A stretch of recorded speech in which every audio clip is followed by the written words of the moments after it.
Okay mga guys, so nandito na naman tayo sa ating YouTube channel para magbigay ng reaction video, no. So ito yung pamagat matindi to ngayon ang kasi itong ating West Philippine Sea at saka itong China, no, itong mga Chinese, mga Chekwa, no. Talagang gustong-gusto nilang kunin na ang ating teritoryo diyan sa West Philippine Sea. Talagang nakakabwisit lang talaga. So ito ang pamagat Naku po, China inaakusahan na ang Pilipinas.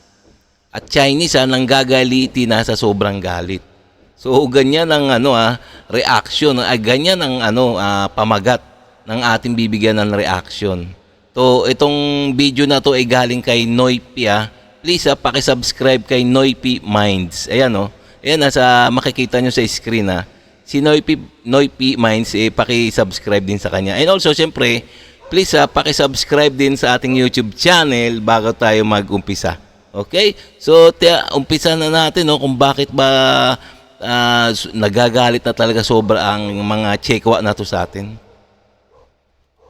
Iniulat na sinabi umano ng Chinese Ministry of Foreign Affairs na dapat umanong isauli ng gobyerno ng Pilipinas ang Pag-asa Island sa China upang makaiwas ang bansa sa gulo at bagsik ng Chinese military. Ang kakapal ang kakapal na, alam nyo, di ba, kung ang kakapal talaga ng mga titigas talaga ng mukha nito ng mga Chino, no. Dapat daw isauli. Samantalang yung kanilang kiniklaim, wala naman sa international law, no? Kailangan kulit talagang parang nag-imahinasyon lang talaga sila. Isauli ang mga isla. Anong isa sa uli? Isakop ng ating exclusive economic zone yung ating ginagalawan dyan sa West Philippine Sea. So sasabihin nila isauli. Ano sila, mga bugok? Iginihit ni Wang Ye na ang Pag-asa Island o kilala sa China bilang Zhongye daw ay dapat isauli ng Pilipinas sa China dahil ang isla ay sakop umano ng kanilang bansa at walang karapatan ng Manila na magtayo ng mga infrastruktura at magpadala ng mga sundalo sa lugar. Ang kakapal isauli ang Pag-asa Island. Hindi siguro mangyayari yun, no? Sinabi niya na patuloy na hinihimok ng Chinese government ang Pilipinas na ibalik sa China ang pagkokontrol sa Pag-asa Island at iligal umano ang pananatili ng ilang mga Pinoy na residente sa nasabing isla. Ngunit sinabi naman ng Philippine Department of Foreign Affairs na wala umanong karapatan ng China na angkinin ang Pag-asa Island dahil malinaw umanong napakalayo nito mula sa Chinese mainland at sakop din ito ng exclusive economic zone ng Pilipinas ayon sa international na batas. Yan, tingnan nyo naman Talaga naman kung susumahin talaga, no, talagang ang Pilipinas ay sumusunod sa international law. Tingnan nyo naman. Pero itong mga Chekwa na to, no, nang aangkin sila ng teritoryo na may teritoryo na walang basihan ba? Walang basihan, kundi kanilang mga drawing lang na ang kanilang pinanghahawakan lang yung kanilang imahinasyon na 9-dash line. na walang sinasad sa international law o UNCLOS. Kaya nga mahirap talagang intindihin to ng mga Chekwa na to, no. Iniulat naman ito matapos binigyan din ng Philippine Coast Guard ang kahalagaan sa paggamit ng mga pribadong supply boat para sa kanilang operasyon sa BRP Sierra Madre upang hindi lalong tumaas ang tensyon laban sa China o sa iba pang mga claimant countries sa West Philippine Sea. Yun.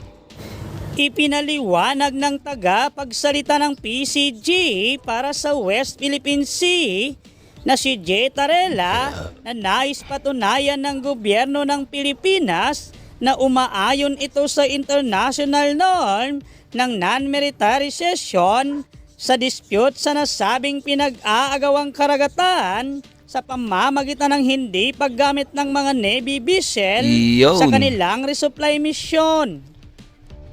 Sinabi ni Tarella na hindi nila nais i-provoke ang sinuman, nais nilang ipakita sa mundo na sumusunod sila sa international norm ng non-militarization at hindi rin sila lalabag sa anumang probisyon ng United Nations Convention on the Law of the Sea. Yun.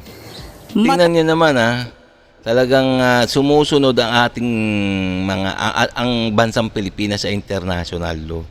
Tingnan niyo. Hindi basta-basta nakipag-engage o nakipagbanatan kagad sa mga Chekwa.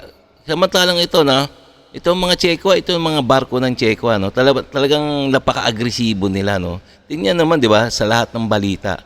Napaka-agresibo nila na tinataboy-taboy ang mga vessels ng mga Philippine Coast Guard, binubuli-buli lang. Kaya ganon. Kasi nga hindi sila hindi sila hindi sila sumusunod sa international law. Sila lang ang sarili lang nilang batas ang kanilang sinusunod. Tagumpay na nakapasok ang PCG sa Ayungin Shoal matapos makaiwas ito sa mga barko ng Chinese Coast Guard at Maritime Militia, at dahil dito, nakalapit ang mga tauhan ng Philippine Coast Guard sa BRP Sierra Madre at nakita nilang tunay na estado na nasabing grounded na Navy ship. Ang Philippine Coast Guard ay nag-escort ng 2 vessel sa isang resupply mission sa BRP Sierra Madre, isang World War II era na barko na nakaground sa Ayungin Shoal Yun. mula pa noong 1999 at tumatayo ito bilang simbolo ng pag-angkin ng Pilipinas sa West Philippine Sea. Nanindigan si Tarella na nasa panig ng Philippine Coast Guard at Armed Forces of the Philippines.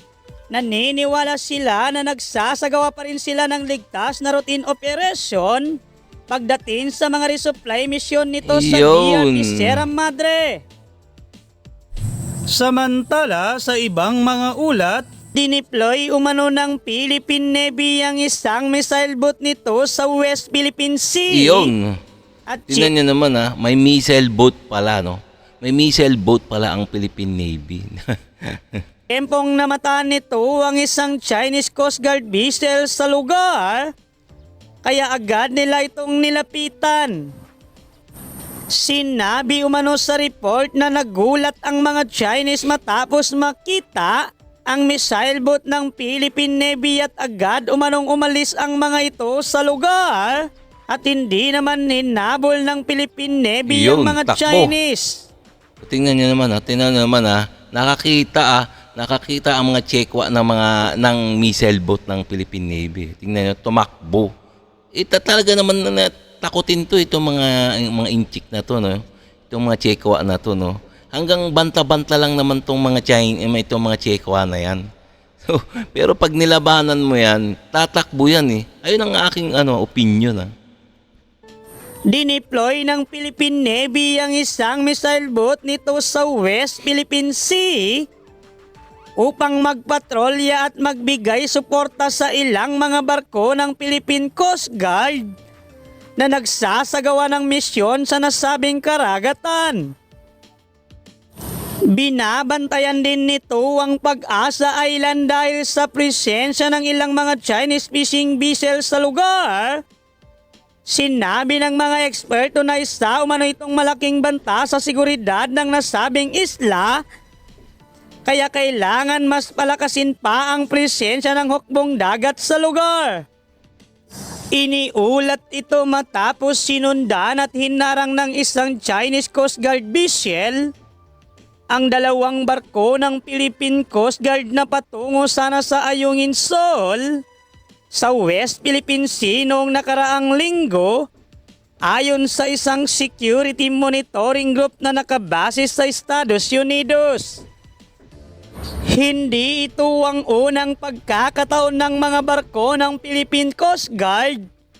Sinundan at hinarang ng kanilang mga Chinese counterpart sa loob mismo ng exclusive economic zone ng Pilipinas sa Yun. West Philippine Sea. Yun, tingnan nyo Wala pang isang dosenang sundalo ang dineploy ng Philippine Navy sa isang lumang landing craft na BRP Sierra Madre na kung saan ay sadyang isinadsad ng sandatang lakas sa Ayungin Shoal Yun. noong 1999 bilang tugon sa ginawang reklamasyon ng komunistang bansa sa Mischief Reef.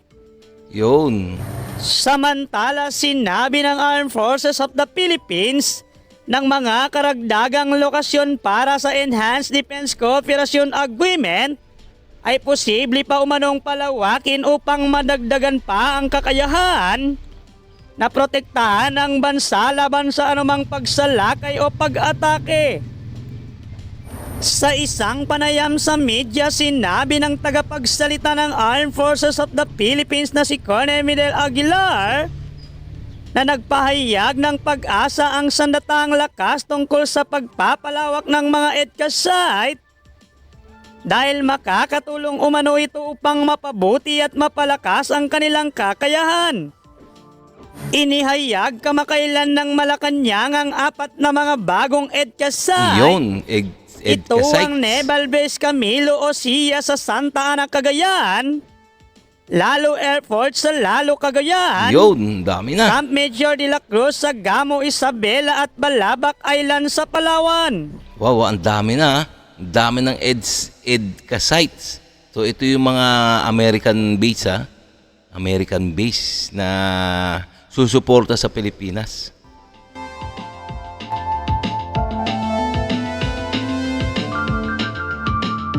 Okay mga guys, so hanggang dito na lang tayo, no? So nakita naman natin na yung mga talagang yung China, inaakusahan na ang Pilipinas, oh. Kaya nga galit na galit ang Chinese sa Pilipinas dahil na doon sa ginagawa ng Pilipinas sa Pag-asa Island. Alam nyo naman, Pag-asa Island may mga civilian na Pilipino diyan na nakatira. Inaangkin ng mga ayun ang inaangkin ng mga Chekwa, no? So hindi malabong mangyari talagang kunin 'yon. So talagang pagka ganyan talagang gera na talaga 'yan. Pag ganyan sa pilitang pinaalis ng mga Chekwa yung mga tao sa Pag-asa Island. So okay, no? So hanggang dito na lang tayo mga guys, no?